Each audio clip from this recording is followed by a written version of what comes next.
Hello students, I am Adarsh Tiwari and welcome to step up academy. आज ये बहुत ही खास वीडियो है क्योंकि आज इस वीडियो में हम ये डिस्कस करने वाले हैं कि स्टूडेंट्स हमारे अपने नीरज चोपड़ा से क्या कुछ सीख सकते हैं, उनकी लाइफ से क्या लेसन्स ले सकते हैं। तो आज की वीडियो में हम क्या देखने वाले हैं? 5 life lessons student must learn from Neeraj Chopra. जी आप जानते हैं कि एक बार फिर से नीरज चोपड़ा ने पूरे भारत को गौरवान्वित किया है वर्ल्ड एथलेटिक्स चैंपियनशिप में। इस बार उन्होंने फिर से एक बार गोल्ड जीता है। टोक्यो ओलंपिक्स में तो उन्होंने गोल्ड जीता ही था, हम सबको एकदम गौरवान्वित किया था, हम सबका जो सीना है वो चौड़ा कर दिया था। और इस बार फिर से एक बार वर्ल्ड एथलेटिक चैंपियनशिप में भी उन्होंने गोल्ड मेडल जीत लिया है।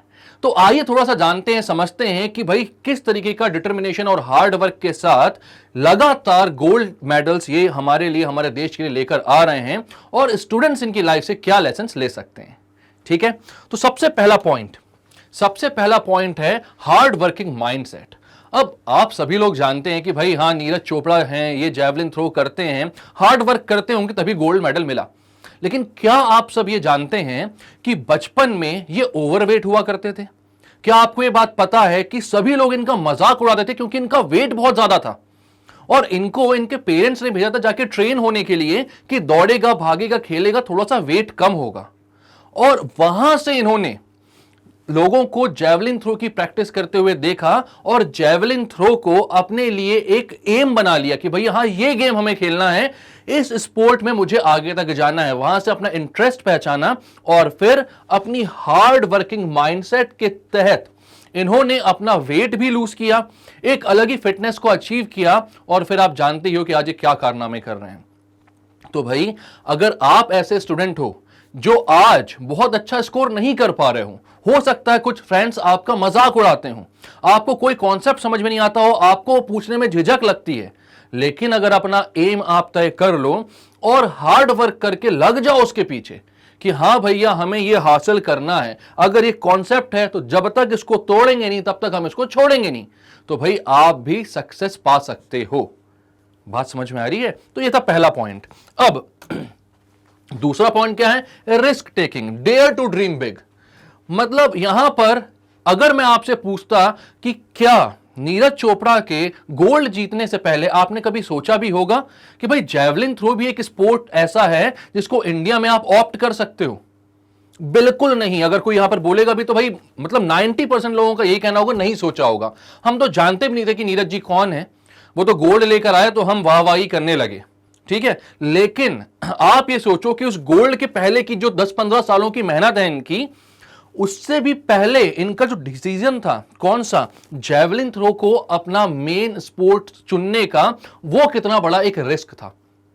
हम इंडिया में क्रिकेट को सबसे अच्छे तरीके से जानते हैं, कुछ थोड़ा बहुत हम जानते हैं भाई, बैडमिंटन में अच्छा कर लेते हैं, टेनिस में अच्छा कर लेते हैं, हॉकी जो हमारा नेशनल स्पोर्ट है पहले बहुत अच्छा करते थे, अब उसमें वापस से हम धीरे धीरे करके अच्छा कर रहे हैं, लेकिन इनके अलावा हम किसी में भी बहुत एक्सेल नहीं करते हैं। और जैवलिन थ्रो भाई ये इंडिविजुअल इवेंट होता है, इसमें गोल्ड लाना तो भैया सपने की बात होती थी। अभिनव बिंद्रा ने शूटिंग में लेकर आए हैं, उसके बाद नीरज चोपड़ा पहले थे जिन्होंने इंडिविजुअल इवेंट में हमारे को गोल्ड दिलाया। बट इन्होंने उस टाइम पर यह सोचा कि नहीं, मैं ये रिस्क ले सकता हूं और क्योंकि मैं हार्ड वर्किंग हूं, मुझे खुद पर भरोसा है, मैं इसमें एक दिन अपने देश का नाम रोशन करूंगा। तो ये जो है, यहां से लोग क्या लेसन ले सकते हैं कि भाई अगर आपको ऐसा लगता है कि मैं आज अच्छा नहीं कर पा रहा हूं, ये सब्जेक्ट मैं छोड़ दूं, आगे जाकर मैं कोई इजी से सब्जेक्ट लूं, 12वीं तक पास करूं, उसके बाद कोई नॉर्मल सा ग्रेजुएशन कर लूं, देन मैं ढूंढूं कि मैं क्या जॉब कर सकता हूं, तो भाई यहां पर आप इन सारी चीजों को छोड़कर अगर आप ये सोच लो कि नहीं, मैं रिस्क लूंगा, मैं थोड़ा सा ड्रीम करूंगा बड़ा और उसको अचीव करने के लिए आज से मेहनत करना चालू कर दूंगा, तो भाई अगर मैथ्स में आपके 0 नंबर भी आ रहे हैं तो भी आप मेहनत करके उसी साल मैथ्स में अच्छे नंबर ला सकते हो और उसके बाद मैथ्स को अपना मेन सब्जेक्ट ऑप्ट करके एक अच्छे स्ट्रीम में निकल सकते हो। Same with bio and doctor बनना है आपको यहां पर कुछ भी सीए सीपीटी क्रैक करना है, कोई भी कॉम्पिटिटिव एग्जाम देना है, बट आपको डर लगता है कि नहीं आज मैं वहां पर स्टैंड नहीं करता कि इनको क्लियर कर लूं, तो अगर आप एम बनाते हो, थोड़ा सा ड्रीम बिग करते हो और हार्ड वर्क के साथ लग जाते हो तो उसको अचीव कर सकते हो। ये इतना बड़ा एग्जाम्पल हमारे सामने है। ठीक है, इसके बाद make determination your GPS to achievement. भाई गूगल मैप तो देखते ही हो आप, देखते हो जीपीएस से कैसे हम कहीं पर भी अपने एम तक पहुंच सकते हैं। वैसे ही आप डिटर्मिनेशन को अपना जीपीएस बना लो। आप डिटर्मिनेंट होकर एक एम की तरफ लग जाओ कि हां, अगर आज मैंने सोच लिया है कि मेरे को मैथ्स अपना सब्जेक्ट मेन लेना है, क्लास 10th में मैं पढ़ता हूं और मेरे नंबर अच्छे नहीं आए हैं, लेकिन मैं डिटरमाइंड हूं, भाई मुझे आज से ही मेहनत करनी है और एक खराब नंबर्स को अच्छे नंबर तक पहुंचाना है, ठीक है, तो आज ही जीपीएस भैया अपना डिटर्मिनेशन को बना लीजिए। क्लियर है? चलिए, इसके बाद consistency is the road map to success. क्या होता है ना, आज हमने मेहनत करना चालू करी, यूनिट टेस्ट में हमारे 25 आउट ऑफ 25 आ गए, ठीक है, उसके बाद हम ढीले पड़ गए। भाई हम क्या सोचने लगे कि नहीं अब तो हो गया, अब तो अच्छा आने लगा, अब तो थोड़ी कम मेहनत करेंगे तो भी काम हो जाएगा। अगर यही चीज नीरज चोपड़ा जी ने भी सोच ली होती तो भाई ओलंपिक में गोल्ड जीतने के बाद ये दोबारा से गोल्ड हमारे लिए नहीं ला पाते, दोबारा से गोल्ड मेडल नहीं ला पाते। उससे पहले इन्होंने एक सिल्वर मेडल भी जीता है। तो मेडल की जो आदत थी, वो कंसिस्टेंसी जो थी, वो इन्होंने बरकरार रखी। इन्होंने अपने अंदर से वो भूख कभी खत्म नहीं होने दी और यही एक कारण है कि कंसिस्टेंट रहे, लगातार आगे बढ़ते रहे, लगातार मेहनत करते रहे और एक के बाद एक ही गोल्ड मेडल हमारे लिए जीत रहे हैं। वरना भाई जूनियर चैंपियनशिप में 2016 में इन्होंने गोल्ड जीता था, हो सकता है कई सारे जो अपने प्लेयर्स होते हो वहीं पर उसको अपना सबसे बड़ा अचीवमेंट मानकर रुक जाते हैं, बट इन्होंने नहीं किया। इन्होंने बोला नहीं, मैं कंसिस्टेंट रहूंगा, आगे भी मुझे लगातार गोल्ड जीतना है। इसलिए भैया मैं बोलता हूं consistency is the road map to success. आपको भी सक्सेस होना है तो एक छोटे से पड़ाव को अपना मेन एम ना मान लो। आपके आज 25 आ गए हैं, कल 50 लाओ, हाफ ईयरली में 100 लाओ, फुल फाइनल एग्जाम्स में फुल मार्क्स लेकर आओ, ठीक है। चलो, self belief is super power. भाई सेल्फ बिलीफ सबसे ज्यादा जरूरी है। एक स्टूडेंट था, मैं उसकी कहानी सुनाऊंगा आपको कि वो स्टूडेंट जो था क्लास 11th में मेरे पास आया, उसको कोचिंग में कोई सा भी सब्जेक्ट पढ़ाने के लिए तैयार नहीं था। सब बोलते थे कि भाई ये लड़का कुछ नहीं कर पाएगा, इसके तो मार्क्स ही नहीं आते हैं, ये नंबर 30-35 भी ला पाए, पास हो पाए, यही बहुत बड़ी बात है। लेकिन उसको मालूम था कि अगर वो लग जाए तो वो अच्छे मार्क्स स्कोर कर सकता है। मैंने उसको बोला मैं तेरे को फिजिक्स, केमिस्ट्री, मैथ्स तीनों सब्जेक्ट पढ़ा दूंगा, मेरे साथ बैठ, मैं गाइड करूंगा कैसे पढ़ना है, उसके बाद तेरी मेहनत है भाई। वो बोला सर ठीक है, इतना भी चलेगा मुझे। मैथ्स मैंने पूरा जी जान से पढ़ाया, फिजिक्स अच्छे से पढ़ाया, केमिस्ट्री में जितना गाइड कर सकता कर दिया। उसने दिन रात मेहनत करी और 95% के ऊपर वो मार्क्स लेकर आया। जिस कोचिंग ने उसको छोड़ दिया था पढ़ाना, उसने उसका रिजल्ट छापा। सेम यहां पर नीरज चोपड़ा जी के साथ आप ये बात जानोगे भाई कि कोई अगर ओलंपिक में जाता है, उससे कोई पूछा जाए कि आप यहां पर हो, आप क्या चाहते हो, तो कई लोग ऐसे होते हैं जो आंसर देते हैं मैंने बहुत अच्छी मेहनत करी है, मैं अपने देश को रिप्रेजेंट कर रहा हूं, यही मेरे लिए बहुत बड़ी बात है। कई लोग होते हैं वो बोलते हैं कि मैं अपने देश के लिए मेडल लाना चाहता हूं।